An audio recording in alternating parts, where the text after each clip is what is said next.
Assalamualaikum warahmatullahi wabarakatuh. Selamat pagi, siang, sore, dan malam. Perkenalkan kami dari kelompok 14, kelas K2 Teknik Green Building yang beranggotakan Muhammad Yunuzul Adli, Alia Baidawi Wiyanti, dan Restu Luki Anggara. Pada kesempatan kali ini, kami akan menyampaikan progres tugas kami, yaitu terkait perancangan rumah modern tropis di Kota Bogor. Pertama-tama, perancangan rumah yang kita lakukan ini berlokasi di Jalan Kavling Surya, Kedung Jaya, Kecamatan Tanah Serial, Kota Bogor, Provinsi Jawa Barat. Nah, kenapa sih lokasi tersebut kita pilih atau apa sih kelebihan dari lokasi tersebut? Yang pertama itu bebas banjir. Seperti yang kita semua tahu, beberapa minggu terakhir ini kan terjadi hujan lebat di beberapa daerah yang menyebabkan wilayah-wilayah di daerah tersebut menjadi banjir. Nah, untungnya Kota Bogor ini sendiri berada di dataran tinggi yang membuatnya bebas dari ancaman banjir. Selain itu, harga tanahnya terjangkau. Harga tanah di Bogor ini terbilang cukup murah dibandingkan harga tanah di kawasan Jabodetabek, yang membuat baik harga tanah maupun harga bangunannya itu tentunya lebih hemat. Selain itu, fasilitasnya itu memadai. Fasilitas umum yang tersedia di wilayah tersebut sudah terbilang cukup lengkap yang nantinya akan dijelaskan secara detail apa aja sih fasilitas yang ada di wilayah tersebut.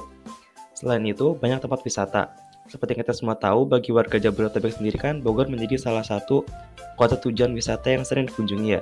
Mulai dari wisata alam, seperti curug-curugnya, gunung, baik atau juga wisata rekreasi seperti jungle land dan sebagainya. Selain itu, pemandangan yang indah. Kenapa kita bisa bilang pemandangan yang indah? Karena bagian belakang dari rumah ini sendiri disuguhkan pemandangan Gunung Salak yang tentunya akan sangat indah. Dan selain itu, kemudahan aksesnya. Nah, akses transportasi di wilayah ini itu bisa dibilang cukup lengkap dan cukup mudah. Bisa dari angkot, bisa juga KRL, dan kendaraan-kendaraan umum lainnya. Nah, berikutnya masuk ke rancangan rumah kami, yaitu rancangan rumah yang berkonsep modern tropikal. Jadi apa sih arti atau pengertian dari konsep modern tropikal itu sendiri? Nah, modern tropikal itu sendiri, dari segi desain modernnya itu, desain ini memiliki gaya yang unik, yang fokus pada fungsionalitas dan bentuknya yang simpel.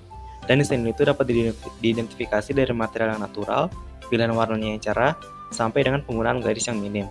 Sedangkan dari segi desain tropisnya sendiri, desain itu menyesuaikan kondisi iklim tropis dengan adanya sistem sirkulasi udara, ventilasi, bukaan, maupun penggunaan material tidak merusak lingkungan sekitarnya.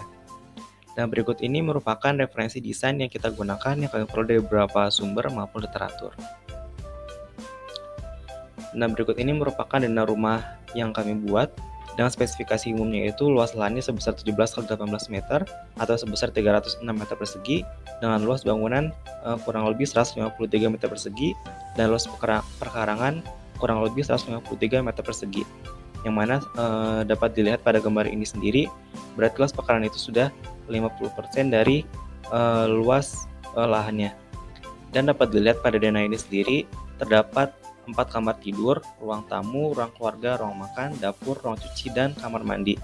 Nah, karena pekarangan ini luas, jadi kita tanami seperti pohon mangga, pucuk merah, kiara payung, pinus, palem, bisa juga ditanami seperti tanaman bunga lavender yang bisa mengusir nyamuk, dan pohon-pohon pelindung lainnya. Baik, berikut ini merupakan analisis dari salah satu kategori yang ada pada bangunan green building, yaitu aspek tepat guna lahan pada rancangan rumah yang kita buat. Yang pertama itu ada ASD1 atau area hijau. Poin pertamanya itu memiliki vegetasi 50% dari luas tanah. Nah, seperti yang sudah disebutkan tadi sebelumnya, luas pekarangan itu sendiri kan berisi vegetasi yang sebesar 50% dari total luas lahan, yaitu sebesar 153 meter persegi, yang mana sudah memenuhi kriteria pertama ini. Kemudian yang keduanya itu 100% tanaman yang digunakan berasal dari area Jawa Barat, dan yang ketiganya itu penanaman 3 pohon pelindung pada pekarangan depan rumah dan 2 pohon pelindung pada bagian belakang rumah, di mana standar pohonnya itu sendiri kan untuk rumah kategori sedang dengan luas 200-500 meter persegi adalah sebanyak 2 pohon berdasarkan Permen PUPR nomor 5/PRT/M/2008. Nah, kemudian pada ASD2 atau infrastruktur pendukung, yang pertama itu membangun dalam kawasan dilengkapi dengan prasarana dan utilitas sebagai berikut. Yang pertama itu prasarana jalan, prasarana drainase, prasarana sanitasi, prasarana persampahan, kemudian utilitas jaringan listrik, utilitas jaringan telepon, utilitas jaringan transportasi, dan utilitas sarana penerangan jalan umum. Sesuai dengan Permen PUPR nomor 4 tahun 2013 yang sudah sesuai dengan wilayah yang ditempati berikut ini. Kemudian pada SD 3 atau aksibilitas komunitas, yang itu terdapat minimum 10 jenis fasilitas umum dalam jarak pencapaian jalan utama sejauh 1 km dari tapak. Yang dapat dilihat pada gambar samping ini, dapat dilihat terdapat ATM, ada juga swalayan, ada juga kantor kepala daerah, dan juga terdapat angkutan umum, ada juga apotek, masjid, warung, dan sekolah. Baik, berikutnya merupakan SD 4 atau pengendalian hama. Yang pertamanya itu adanya upaya desain rumah untuk penanggulangan nyamuk. Seperti yang dapat dilihat pada gambar ini, rencananya setiap ventilasi yang ada di rumah itu akan diberikan jaring-jaring anti nyamuk, sehingga dapat mencegah nyamuknya itu masuk ke dalam rumah.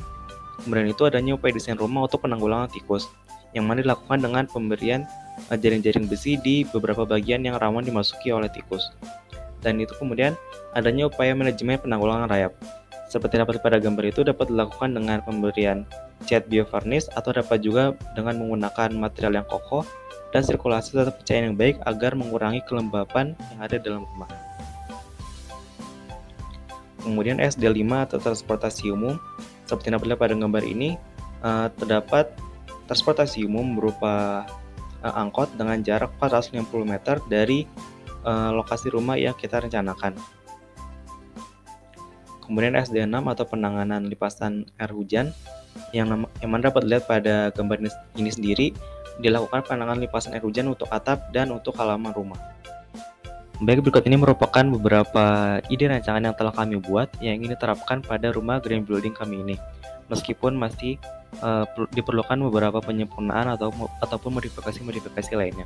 Yang pertama itu bukan maksimal untuk pencahayaan natural. Hal ini dilakukan untuk penghematan energi di dalam rumah tersebut.